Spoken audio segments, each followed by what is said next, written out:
পানি ছিটিয়ে ছিটিয়ে দিছে, ওর গায়ে পানি ছিটিয়ে দিতেছে আর বলতেছে, সুজন মাঝি রে আমি কোন গাতে লাগাবো প্রেমের লাউ। হায় হায় সুজন মাঝি রে আমি কোন গাতে লাগাবো প্রেমের লাউ। হযরত হাসান ইবনে সাইদ রাদিয়াল্লাহু তাআলা হইতে হাদিসে বর্ণিত, ক্বালা ক্বালা রাসূলুল্লাহ সাল্লাল্লাহু আলাইহি ওয়াসাল্লাম বলেছে, ফিল বাসাই ওয়াজাররাই ওয়া হিয়া ইল বাসিয়াতুল জান্নাহ, রাওয়াহুল বুখারী। সুবহানাল্লাহ বললেন না? আমি চিন্তা করলাম নামাজের সময় আমার তো শরীর জ্বলছে, যে প্রতিবাদ না করলে তো হয় না, মারামারি তো করা যাবে না। আমি তখন বললাম, সুজন বন্ধু রে এই যে মসজিদে গাতে লাগাও তোমার লাউ, ওই জায়গাতে ওযু দিয়া নামাজ পড়া যাও আমার পানো বন্ধু রে, মসজিদে গাতে লাগাও তোমার লাউ। মারহাবা কর। আমি মসজিদে ঢুকছি, নামাজ পড়ে এখন বের হব, টাকা দেখি যুবকটা মসজিদে। আল্লাহ মনে হয় কবুল করছে। নামাজ শেষে হাত পায়ে ধরা ধরে বলে, হুজুর আপনার একটা গানে, প্রতিবাদের গানে আমি গান গাইছি অন্যায়, আর আপনি ন্যায়ের পক্ষে কথা বলছেন। হুজুর অন্তর চোখ খুলে গেছে, আল্লাহ যতদিন জীবনে বাঁচা রাখবে আর এক ওয়াক্ত নামাজ কাজা করব না। চিল্লাইয়া কোন সুবহানাল্লাহ। খুব খারাপ লাগতেছে নাকি? আপনারা আছেন তো?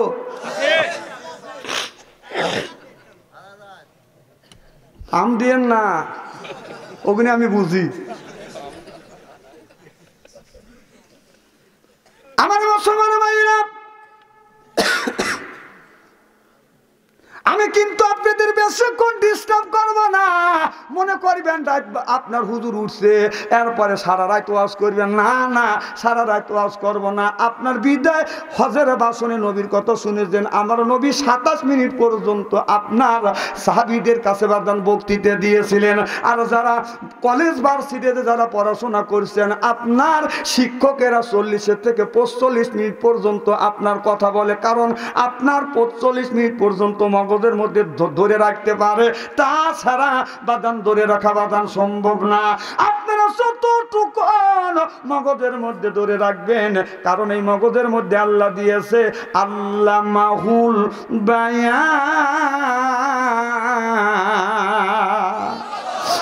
শব্দ। আমি 5টা পাইছি। বান শব্দের অর্থ হলো, বান শব্দের অর্থ হলো বাদান জ্ঞান, বান শব্দের অর্থ হলো বিবেচনা, বান শব্দের অর্থ হলো বাদান চেতনা, বান শব্দের অর্থ হলো মেঘা, বান শব্দের অর্থ হলো বাদান আপনার ভাষা। সুবহানাল্লাহ বললেন না?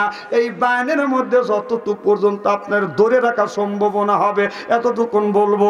যার ওভারলোড হয়ে যাবে ওই লোকটা বুঝতে হবে ওই লোকটা ওভারলোড হয়ে গেছে, ওই লোকটা আস্তে আস্তে উঠবে। এতে কিছু লোক উঠে যায় না, এর মানে ওর মগজ আর ধরতেছে না, ওভারলোড হয়ে গেছে, ও উঠে চলে যেতেছে। আবার কয় ঠিক, ঠিক বললেও ঠিক, না বললেও ঠিক। ওভারলোড হলে কার ভালো লাগে? আপনি গরুর গোস্ত, খাসির গোস্ত, দই দিয়ে যদি খাবার দেওয়া যায়, পেট যদি ভরে যায়, ওভারলোড আপনি কার খাবেন? প্রয়োজন হলে থুইয়া উঠে চলে যাবেন, না শুয়ে থাকেন ওখানে। অনেক লোক রেগে যায়, হ্যাঁ আমি খাবো না, এত দিছিস, এই উঠে চলে যায়, কথা কয় না রে। তাই আমি এতটুকুন বলবো না যেটা আপনাদের ওভারলোড হওয়া যাবে। আপনার আসান তো কিছু সময় ইনশাল্লাহ। আমার ভাইয়েরা আমার, আমি আপনাদের সাথে পান খুলে কথা বলতে পারতেছি না। গতকালকে এক ছোট বোনে মাটি দিছি, আর এক বোন মারা গেছে, যা হেরে মাটি দেব। মনে বড় কষ্ট নিয়ে আপনাদের সামনে আলোচনা করতেছি, যেহেতু দাওয়াত নিয়ে ফেলছি। যদি মিস করতেন আপনারা বলতেন, অনেক কথা বলতেন। আমার জীবনে মিস নেই। আমার আম্মা মারা গেছিল 112 বছর বয়স, আসর পরে মারা গেছে, মাগরিবের নামাজ পড়িয়া জানাজা করছি, মাটি দেওয়ার ভাগ্য হয়নি। পরের দিন এসে মাটি দিই কবরে। আমি সেই মায়ের সন্তান, তারপরে মাহফিল কোনোদিন মিস করি না। আর মাহফিল যারা মিস করে অসুখ বিসুখগুলো আলাদা, আর মিস করার জাতি থাকে আলাদা, কথা কয় না। আমি কোনোদিন একের বেশি 2টা জালসা করি না। যে আমাকে ডাবল জালসা নিতে বলে আমি বলি ওই, আমি মনে করি ওই আমার শত্রু। কারণ আমার অত টাকা পড়ে নাই, টাকার দরকার আছে ঠিক, কিন্তু অত টাকার দরকার নাই। টাকার সব মানুষের কম বেশি টাকার দরকার আছে, আমার অত বেশি টাকার দরকার নাই। আমি যদি কোটি কোটি টাকা কামাই করে দেই, 6 মাস যদি ঘরে পড়ে থাকি, গায়ে যদি গন্ধ মানে গাও হয়, আমার বউ যা লাগে কাপড় দিয়ে ফাঁকে থেকে, আল্লাহ তোমার মাল তুমি নিয়ে যাও, আল্লাহ বেহেশতে নসিব করো। হাইসো না, হাইসো না, হাইসো না। ইচ্ছা করলে এক মসজিদে ইমামতি করে আরো 10,000 টাকা কামাই করতে পারি। আমি ওখানে কেন যাব? আল্লাহ তো আমাকে আমার রাস্তা দিছে, আমি এই রাস্তায় কামাই করে খাই, আমার আর এক ভাই যা কামাই করে খাই। কথা কয় না। জীবনে কোটি টাকা দিয়ে আমাকে ডাবল রাস্তা করাতে পারবেন না। আপনারা অচিন্তা করেন না, যদি সুস্থ থাকি আসবো, অসুস্থ হলেও লেট খেতে বাইদেলি আসবো। তাও তোমার যে টাকা দিব ওই টাকা ফেরত দেওয়ার লোক আমি নেই, টাকা দিবেন। আর যদি কই যে যদি না যা দিছি দিছি চলে যান, যদি না দিস মহিলাও কই তখন বয়ে দিবেন যে আরো 5,000 টাকা দে হুজুর চলে যায়। যদি হেনে মরে তাহলে তো আসামি হওয়া যাবেন। এখন গ্রামে গ্রামে যদি দ্বন্দ্ব লাগে না, হঠাৎ করে ভালো মানুষ মলি ও দমন করার লেগে ভালো মানুষ এক লিয়ে যায় কাটতে লেগে। কথা কয় না, কথা কয় না। আর কি মানুষের ইমান আমান আছে নাকি? এই জন্য আমি অসুস্থ হলে লেপ খেতে নিয়ে যাই, টাকা ওর 5,000 টাকা আগে রাখি, তার বাদে আরো 5-10,000 টাকা নিয়ে আসি। তখন আমি আইসি দেন, নইলে করলে হেনে মরবো, ও উকি দিই। তখন তাড়াতাড়ি হরা। আমার ড্রাইভার আবার চালাক, ও আবার পেয়ার লাভই করে ধরে, অথচ আমার উকি আসতেছে না, ওরাই আমাকে শিখে দিছি। না সত্য কথাগুলি বলতেছি।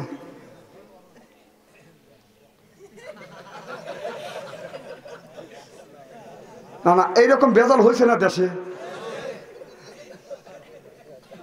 না আমি কি কিসের লেগে জালসা লস মানে কামাই দিয়ে জালসা নষ্ট করবো, আর একজন এসে মার খাবে?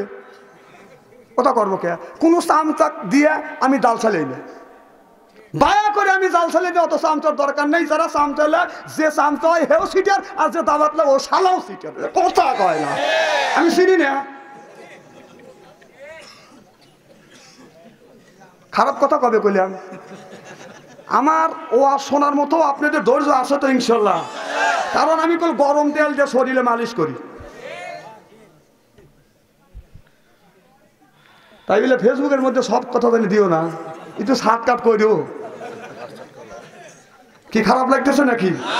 চলবে তো কোনটা খানি। আচ্ছা, আজকে যারা বাড়ির শুয়ে রয়েছে এমন একটা ওয়াজ করব যাতে ওরা বাচ্চাকে শুনতে না পারে। সকালবেলা জিজ্ঞেস করলি যেন আপনি বললেন না। আমার ভাইয়ের, আমার ছেলে যদি বাবারে দেখতে না পারে, মারে যদি দেখতে না পারে, একটা আমল করিবেন, একটা আমল করিবেন। আল্লাহর কসম করে বলতেছি, আপনার ছেলে আপনার বাধ্য হয়ে যাবে। সুবহানাল্লাহ বললেন না? অনেক মানুষ ছেলেকে বাবা যাইতে বলে বাদান ডাইনে, ছেলে যায় বাদান বায়, বাবা যাইতে বলে বামে, ছেলে যায় বাদান ডাইনে, বাবার কথা বাদান শোনে না। এইরকম বেটা আছে না? না বাদান না। আমার ভাইরা, আমার একটা আমল শিখা দেব, মাইক দিয়ে কব না, মাইক ছাড়া বলবো। অনেকের বেটা বিয়ে করাইছে, পুত্রবধূ বাদান আপনার শ্বশুরের দেখতে পারে না, শাশুড়ি দেখতে পারে না। এইরকম পুত্রবধূ আছে না বাদান? নাই।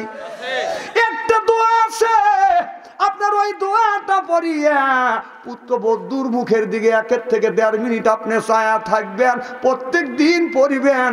মেয়ের ওই পুত্রবধূ মুখের দিকে তার ছায়া থাকবেন, আপনার 41 দিন পর্যন্ত পড়িবেন। কোরআন শরীফ ছুঁয়া বলতেছি, পুত্রবধূ আপনাকে ভালোবাসা দিবে। এই রোগে আক্রান্ত অনেক মানুষ। কথা কন, এই দোয়াটা বলবো, মাইক ছাড়া বলবো, এখন না। না, ওরা বাড়ি থেকে শুয়ে শুনবে না, সকালবেলা না ওয়াজ ভালোই হয়েছে। মাংনা সার্ভিস দেওয়া জানি, এতে বুঝছে তিনি বলে জ্ঞান নাই। না, আমরা মাংনা সার্ভিস দেবো না, তোমরা মাংনা সার্ভিস দিও না। না, রাস্তা দিয়ে যাই, দূর দূরান্ত যাই, এলাকা চিনি না, রাস্তাঘাট চিনি না। একজনে যদি জিজ্ঞেস করি ভাই অমুকের আমি যাবো, রাস্তা কোনটা, উনি মোবাইলে ব্যস্ত থাকে, কথা কয় না। এমন কোন লোক দেখলেন না তো ব্যস্ত রয়েছে? ব্যস্ত নাই, কাজ করে না, কাম করে না, মোবাইলে ব্যস্ত। রাস্তার কথা জিজ্ঞাসা করলে কথা কয় না সে তো, ভাইজান কথা কয় না সে তো, কথা কয় না। কথা কি অবাস্তব বলতেছি? আর তারপরে 3-4টে ছেলে যদি থাকে, যুবক ছেলে, বাড়ি থুইয়া রাস্তা যেখানে ফাঁকা ওই জায়গায় 3 জন যায় একসাথে, খালি ঠেলে, খালি ধাক্কা ধাক্কি করে। কি ধাক্কায়, কি ধাক্কায়, কি কাম দিছে সরকার? কাজ নাই কাম নাই, খালি ফেসবুকের মধ্যে থাকে। একটা মানুষকে ইমান নষ্ট করবার জন্য, একটা যুবকেরা একটা যুবতীর ইমান নষ্ট করবার জন্য একটা স্ক্রিন টাচ মোবাইলে যথেষ্ট। আর বেহায়া বেশরম বানানোর জন্য একটা মোবাইলই যথেষ্ট। কারণ বাবা থাকবে ডান পাশে, মা থাকবে বাম পাশে। মা বলবে ওই বাম পাশে বাবা থাকবে, ডান পাশে মা থাকবে, ওই ছেলে মাঝখানে বসে খালি ঠেলবে। মা কয় ভাত খাও, কয় বারো, টাকা দিছে না, ঠান্ডা গেল। ও চিন্তা করছে বেশরম হতে। আবার কিছু কিছু বক্তা আছে, শালার বেটাকে শালাকাটা কথা কি কব কর। আমি মুরব্বী মানুষ না, বক্তাদের মধ্যে আমি মোটামুটি সিনিয়র। এই একটু সেরা আইসে সালামালাইকুম আইসে এই যে ফেসবুকের মধ্যে ঢোকে, ল্যাংটা ছবি উল্লঙ্গ ছবি সব দেয়। মনে হয় যে সোপার দাঁত খুলে ফেলায়। মানে বেদব দেখছি, এইরকম বেদব দেখি নাই। মানুষ আছে তোর সাথে দেখা করতে, দু চারটে কথা বলবে, তো দু চারটে কথা বলো, উনি কথা বলা বাদ দিয়ে একজন সালাম দেয়, খালি এরকম করে ঠেলে। আরে লুচ্চ লিখে এইরকম লুচ্চ কথা হয় না। কারণ যার কাছে স্ক্রিন টাচ মোবাইল আছে, ফেসবুকের মধ্যে ঢুকছে, ওই একদিন নেই একদিন ল্যাংটা ছবি দেখছে। বিশ্বাস যদি না হয় এখনই টানিলে ও তোর বোর কাছে চল, হয়তো সে তো অবাক করছে।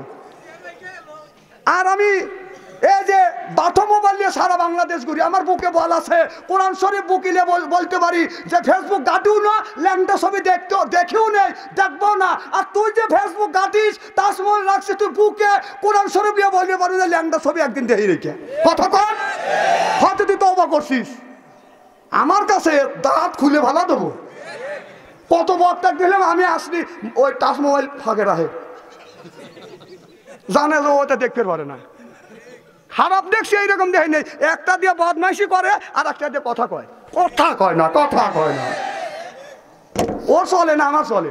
আমার কথা হলো যে যেটা খারাপ ওই দিন আর দেখিস নে, বাঁচতে যদি চাস তোবা কর, আল্লাহ তোবাকারী ভালোবাসে। বড় বড় চোখ করে তাকাইছে। আপনাদের বড় বড় চোখ দেখে টেবিলের নিচে মাথা দেবো নাকি?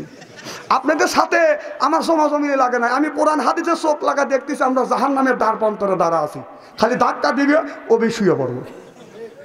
তা দোষকে ওই যে দুর্গদেবী দেখছেন না, ওই দুর্গদেবীকে আপনার সারা আপনার করে কি 15-20 দিন পরে পুজো টুজো করে, এরপরে ডান চাল খই দই মই খাওয়ায়, দই দিয়ে তাই সামনে মশা মাছের মধ্যে ভোঁ করে, ভোঁ ওই যে দই ধুয়ে দেয়। আচ্ছা মাসি মশা খাওয়া দাওয়া বলতাম, ভং কিছু করে পারলি না। 10 রাত একটা আতো দিয়ে তারা বের পারে না, কথা কয় না। তারপরে ঠাকুরের জায়গা মঙ্গলকালী, ভদ্রকালী, সুদর্তকালী, অং অং শান্তি গং গং শান্তি রামরা অং শান্তি অং শান্তি অং ফর ফরাই লাইলং মোহাম্মদ। সেই দুর্গদেবী এত যত্ন করে পুজো করিয়া আপনার লক্ষ্য নদীর কিনারে নৌকার কাছে নিয়ে খাড়া করে রাখে।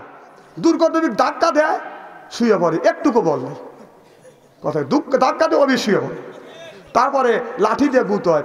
দুর্গদেবী কয় যে গুতো ভালো করে গুতো, পাবলিক দেখুক, দেখতে দুর্গদেবী কেমনে গুতনি খায়। ঠিক মানুষ ওই রকম দুর্গদেবীর মতো জাহান্নামের দ্বার প্রান্তরে যা দাঁড়া রয়েছে, খালি ধাক্কা দিবি অবি গড়িয়ে পড়বি। আমার কথা কি বুঝতে চান নাকি? তুমি সৃষ্টির সেরা মানুষ হয়া কোন বিবেকে তুমি খারাপ কিছু দেখো? তোমার কি মরা লাগবে না? জীবনের হিসাব দিতে হবে না আল্লাহর কাছে? আমার মুসলমান ভাইয়েরা, আল্লাহর হাবিবের বিয়ামতেরা ভালো করে লক্ষ্য করে শুনুন বাজান, আমলে নিয়ত বাজান শুনতে হবে। হযরতে আলী রাদিয়াল্লাহু তাআলা আনহু, আমার ভাইরা আমার, হযরতে মা ফাতেমার বাজান স্বামী, সুবহানাল্লাহ বললেন না। আর মা ফাতেমার বিয়ে হয়েছে বাজান হযরত আলীর সাথে। আমার নবী এই কলেমার দাওয়াত দেওয়ার জন্য বাজান আপনার তায়েবের জমিনে বাজান গিয়েছে। আমার নবীকে এমন মারা মেরেছে, আপনার আমার নবীর শরীরে বাদান রক্ত পড়েছে, আমার নবী অজ্ঞান হয়ে পড়ে গেছে। এরপরে বাদান বগুলের নিচে আপনার ওই হাত দিয়ে নবীকে বারবার করে বাদান দাঁড় করাইছে। আমার নবীর সাথে বাদান হযরত যায়েদ ছিলেন। এই যায়েদ আমার নবীকে বাদান বগুলের নিচে হাত দিয়ে নবীকে বাড়িতে আনছে। আনবার পরে মা ফাতেমা আমার নবীকে নিয়ে বাদান বিছানায় শোয়াইছে। নবীর আরো 3টা মেয়ে ছিল, বলে আব্বা আপনি কেন এই কলেমার দাবার দেওয়ার জন্য তাইফের জমিনে গেলেন? আপনি তো জানেন তাইফের মানুষেরা ভালো না, কেন আপনি গেলেন? এইভাবে মানল। মা ফাতেমা বাবা চেহারার দিকে তাকাইয়া মা ফাতেমা বাদান চোখের পানি ফেলে দিয়ে দিয়ে কান্দে। আমার নবীকে উরুর মধ্যে উরুর উপরে শোয়াইয়া এবার মা ফাতেমা জয়তনের তেল বাদান আপনার গরম করিয়া করিয়া নবীর শরীরে বাদান মালিশ করতেছে। আমার নবীকে গরম জয়তনের তেল যখন শরীরে বাদান ব্যথায় জায়গা বাদান মালিশ করতেছে, আমার নবী অমনি বাদান তন্দা আসছে, ঘুমিয়ে পড়েছে। এমন সময় মা আমি না স্বপ্নের মধ্যে এসে বলে, বেটা মুহাম্মদ কেমন আছো গো বাবা? ও বেটা মুহাম্মদ, কতদিন আগে তোমাকে ছোট্ট রেখে আমি তোমার মা চলে গেছি, আর কোনোদিন দেখা হয় নাই বাবা। আমি তোমার মা, তোমাকে দেখার জন্য আসছি। আমার নবী স্বপ্নের মধ্যে অমনি থাপা দিয়া মা আমেনার হাত ধরছে। মা ওই তো ছোট্টবেলায় মা আমাকে রাখিয়ে চলে গেছেন, আবার আজকে আসেন মা, আমি আপনাকে আজকে যাইতে দিব না। শক্ত করে ধরছে মা ফাতেমা। ওই সময় যাইয়া আমার নবীর কপালে বাদান চুমো দিচ্ছে, আর এক ফোঁটা চোখের পানি আমার নবীর আপনার মুখ মোবারক যখন লাগছে, টাকা দেখে মা ফাতেমা চুমো দিচ্ছে। ঘুম থেকে জেগে দেখে মা ফাতেমার হাত ধরেছে আমার নবী। যখন সুবহানাল্লাহ।